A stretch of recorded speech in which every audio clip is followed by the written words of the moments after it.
Hi, my name's Jared Fikes. I am with Real Broker and I am your North Houston real estate agent. Welcome to the Texas Table. This is a series. If you've never been to my channel, thank you first of all for stopping by, but this is a brand new series I'm going to be doing that's going to mix two of my greatest passions, food and real estate. Okay, so without further ado, I want to jump right into it. So I want to talk to you about something. Moving to North Houston can seem really straightforward. You pick your area, you pick your house out, you've got your budget, you make your offer. It seems really, really simple. Well, two homes with a very, very similar price, or maybe even the exact same price, can have different commutes. They can have different property taxes. They can have different insurance, future developments, school assignments. School assignment's a big one. And so today, while I am doing this, I'm gonna barbecue some delicious chicken. And we're going to talk about 5 costly mistakes that I wanna see you, even if you're thinking about moving to North Houston or you're on your way here, I wanna talk about 5 costly mistakes I wanna see you avoid. So some of these mistakes can happen obviously in your market where you are or elsewhere, but I want to focus in on North Houston because North Houston has a very large area and these areas within this area are very different. They really, really are. So let's get started. Mistake number 1, choosing the house before the daily, understanding your daily drive. This is a big one. You might be wondering why in the world am I talking about that, or why would you start with that? Well, I'll tell you why I'm starting with that, because a lot of times this one gets just completely overlooked. And it can be slightly heartbreaking, honestly, if this is not handled correctly. So the first mistake is falling in love with that, albeit beautiful house, before understanding the location. Like I said, there's so many different areas over here, and they all have different, ways of getting around, and they're all, different distances could be from your future employer or where you work. So North Houston covers a large area. When people hear names like Magnolia, Conroe, Tomball, Spring, the Woodlands, that's a really big one. They all seem maybe closer together than they actually would feel in your day-to-day driving or your day-to-day everyday life. So mileage alone doesn't tell the full story. It just can't do it. So a house may seem like it's a certain number of miles, or it may be a certain number of miles away from the house, but the actual drive is going to depend heavily on the location of exactly where it is, what roads you have access to, all those different things. Well, we have access to I-45, which is great, 249. 99, I love 99, the tollway, and other roads that can help you get around town. And understanding these roads in proximity to where you are over here in North Houston is a big deal, and it's going to help you understand if this is the right choice for you if you're looking at a specific house. For local buyers, I recommend making sure checking the route during your normal travel hours, okay? So not 2 o'clock, that's gonna be the traffic's gonna be way too light.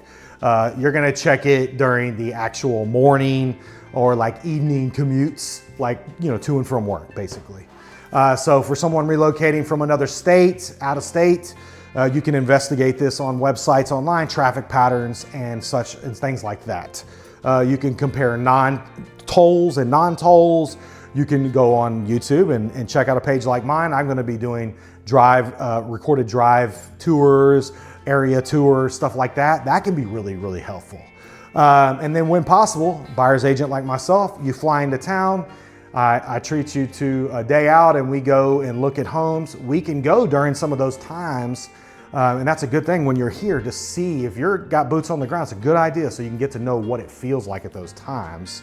But work is definitely not the only thing to consider here. Think about church.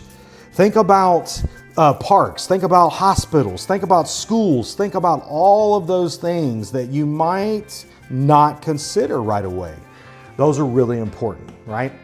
So can make sure and remember those, but just think about this. A house can check every single box, but if the location is wrong, it can really be a nightmarish and unpeaceful lifestyle for you. And I don't want to see that happen to you where you have a house and you're not really happy in it because of the location. That would really, really stink. So I don't want that for you. So make sure you consider all those things, please. All right, let's talk about mistake number 2. It's comparing homes. Oh man, this one's bad. Comparing homes based only on the purchase price. Okay, I know that number is emotional. It's available to everybody, and it's the number that everybody sees. It's the easiest mistake that you can make. But 2 homes in a similar price can be very different on a monthly basis. Your monthly costs can be dramatically different. Property taxes can be different. You can have homeowners insurance that costs maybe much more on one house or another. The HOA may be low, but it might be high. You might not even have an HOA, but you need to investigate that to know what your costs are, because that's a cost that you're going to incur. Another one is mud and special taxing districts. This is going to affect your monthly cost for sure. So make sure you know that one. And depending on your property, we're here in Houston, you could say flood, everybody's afraid of flood, but I mean, it's good no matter where you are to look and see, that you might need to look into flood insurance options, and that definitely will affect your monthly cost for sure. And then you have the expenses that may not appear on your mortgage payment, but are still part of your household budget. These are things that you might not think about as well. You have utilities. You probably know about those. Utilities can be a real pain. They can be very expensive. Sometimes here during the summer, your energy bills can go up, and depending on the type of house, older house, newer house, it can be more. Toll road expenses. I pay toll roads and they can be pricey depending on how much you use them. My dad used them all my life. I saw him every single day going to work on the toll roads. So that's something you need to consider. Longer commutes mean more fuel. And then also more wear and tear on your vehicle. So you've got to consider that. This is why buyers need to run the numbers on a specific property, and a lender can do that for you. I can refer you out to several lenders that can run the numbers, the real numbers, including everything on the property. So don't rely on general online payment estimates. That's just a very general idea of what it's going to be. A lender's going to be able to get you those numbers for sure. And do not assume that 2 houses with the same price will cost the same amount every single month. Ask the lender, like I said, to calculate your payment using the actual property taxes and the specific details of the home. All right, so and make sure you obtain insurance, an insurance estimate for the property, confirm HOA and all those kinds of things, and find out whether it's in a special taxing district, if that applies, and just do all of those things, and it's gonna save you massive headaches. If you have a great agent like myself, I'm gonna help you remember to do things like that, but make sure these are on your checklist, okay? How I wanna kind of wrap this idea up, and I want you to know this, just remember, the lowest priced home is not always gonna be the least expensive home to own. You may have 2 houses with the exact same price, like I've been saying, and one home on the other end of town is way more expensive because of commute or other reasons. There could be a multitude of reasons, but it can be drastically different. So make sure you remember that the lowest price home is not always going to be the least expensive home to own. All right, so now I'm going to get the charcoal ready. This usually takes about 15-20 minutes. Once the coals are ready, I'll set up for indirect cooking, and we're gonna get this chicken on the grill.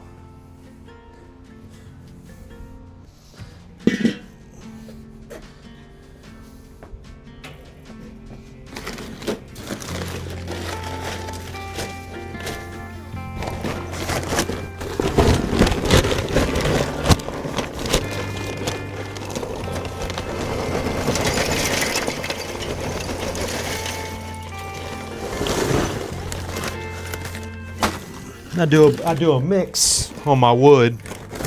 I use lump coal, but it's a lot like real estate. You got to use a lot of different resources to serve your clients well. Well, I got to use different types of wood and methods to get the best barbecue. So I learned lump coal was that for me. And so we're gonna light this up here. Sorry if you got my backside there. But we're gonna light this up. Hopefully I can get this lighter to work. This is the fun part. Oh yeah, there we go. Got a little starter down there. It's gonna get smoky. And you'll see it getting smoky. So at first it's real smoky. So we're gonna let that, like I said, that take about 15-20 minutes. And then we're gonna get it set up for indirect cooking, and we're gonna keep going on these mistakes that we're talking about. So stay tuned.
All right, so we got the chicken on the indirect side. That's gonna cook for about 40-50 minutes. All right, so I know you've been waiting.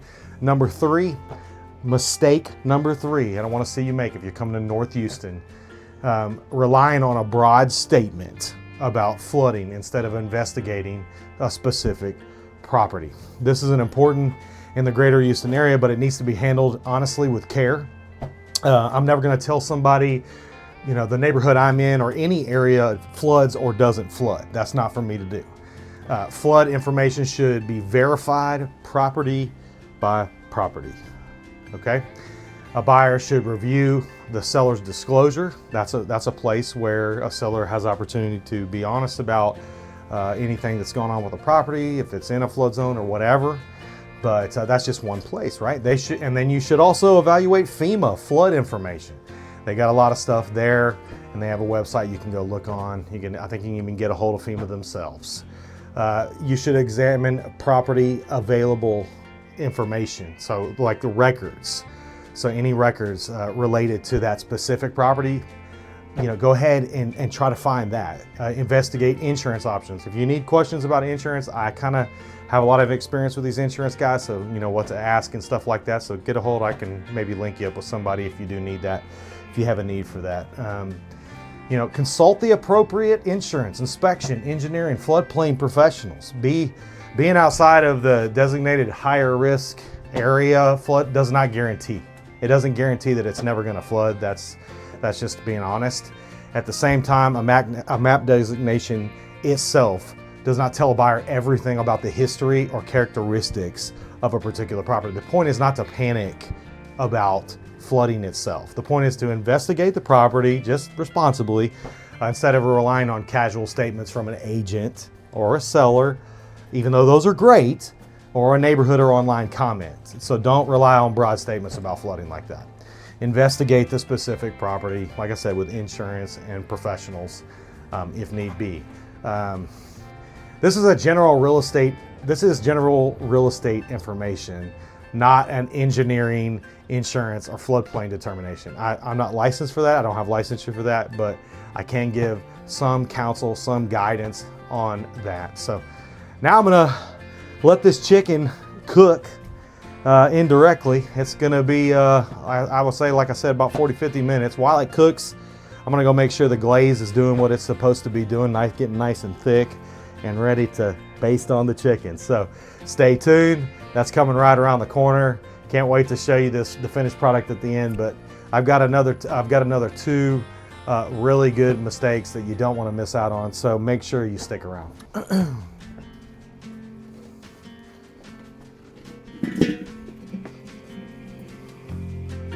Ooh, those look good.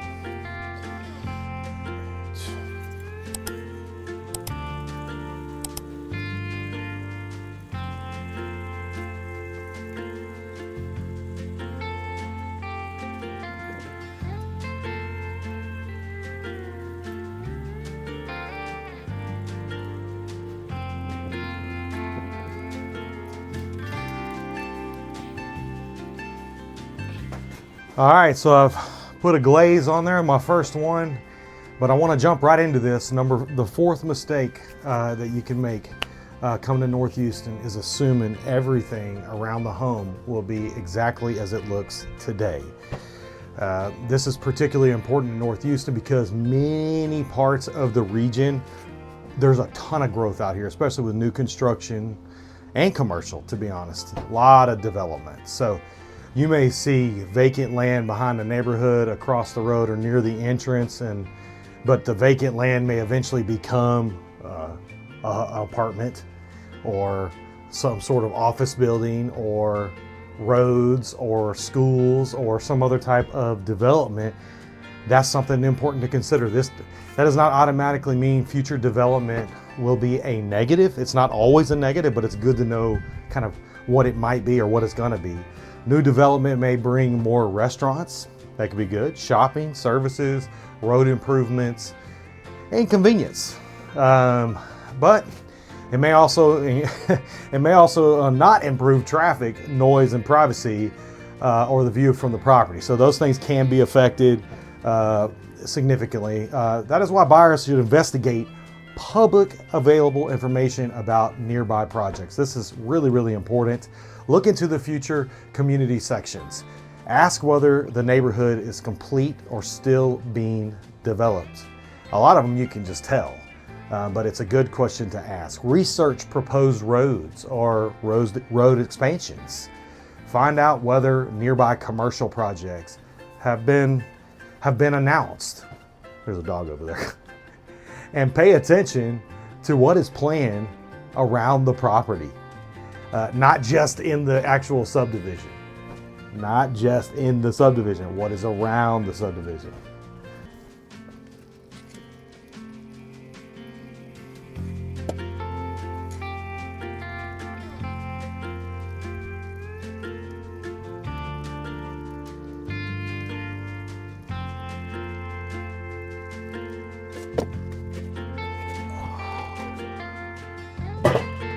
Buyers need to understand that plans can change. A proposed road may be delayed. A commercial development or project may be revised. A builder's timeline can change. Public available plans can be useful, but they should not be treated as like 100% guarantees. You are buying into the future direction of that particular area or areas, not just what you see in the immediate today.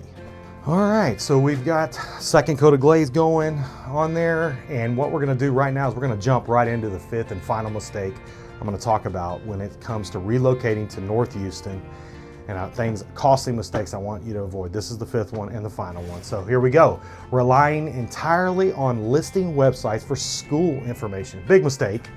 A school district and an individual campus attendance zone are not the same thing. A home may be located within a particular district, but the exact elementary, intermediate, junior high, high school assignment depends on the specific address. Online information can be outdated and definitely inaccurate. That includes information found on listing websites, search engines, builder websites, and sometimes even marketing materials. I know, hard to believe, right? Right. Well, another thing I wanted to mention is that nearby homes may also have different campus assignments. Something important to note. In some communities, different sections, even that are in the same development, may not necessarily attend the same campuses. And because North Houston continues to grow, has that massive growth I've talked about, attendance zones and assignments, they can seriously change a lot over time. It does happen. This doesn't mean that online information is like utterly useless and it has no purpose or it's not something that you should look at. It's just I think it's a good starting point for you. So online information can be great, but just let that be your starting point. But it cannot be your final verification. Don't let that be your final stop. So before making any purchase decisions on schools, verify the exact property address directly with the applicable school district, okay? And understand that no agent or website should promise that any particular assignment will remain unchanged forever. That's not possible for us to predict. We can't do it. No website either. So verify the specific property address directly with the school district before making any decisions based on schools. Hey, if you made it this far, I really appreciate you watching. If you're enjoying this video, hit that like button and consider subscribing. I'd love to have you as part of my YouTube family. And you know what? Drop a comment below. I genuinely like hearing from you.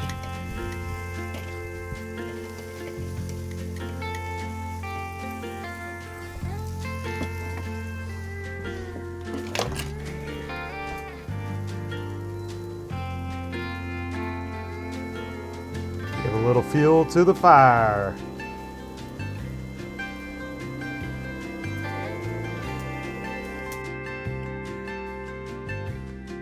Okay, so to wrap this up, the house itself is only one part of the decision, okay? The daily drive, the total monthly cost, the property-specific due diligence, future development, okay? School information, this can all affect you long after the closing. And I mean that. I've seen it, and I don't want it to happen to you. So some of these issues, I realize they can apply in various markets throughout the country, and that's totally fine, and I agree with that. But the way they affect buyers in North Houston is very specific because of the size of the region, the differences in the communities, and also the huge amount of growth.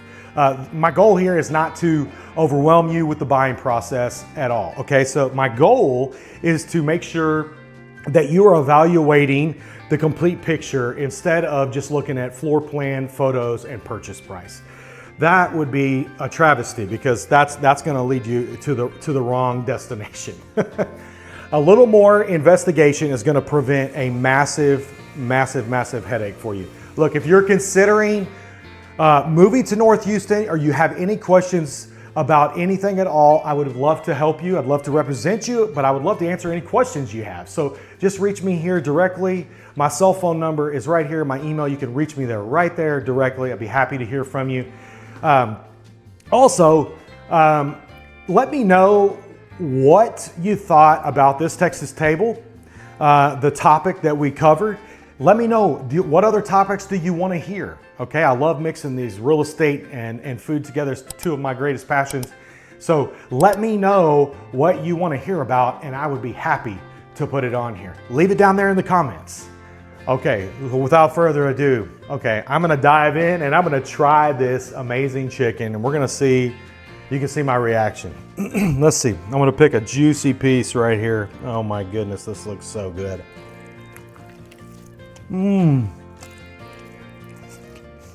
Woo! That is good. Wow. You know, it's a simple recipe. And it can be done by anybody. I'll put a recipe in the description below, and you can follow that, and hopefully you can have the same success as I did. Thank you so much. I'll see you on the next Texas table. Thank you.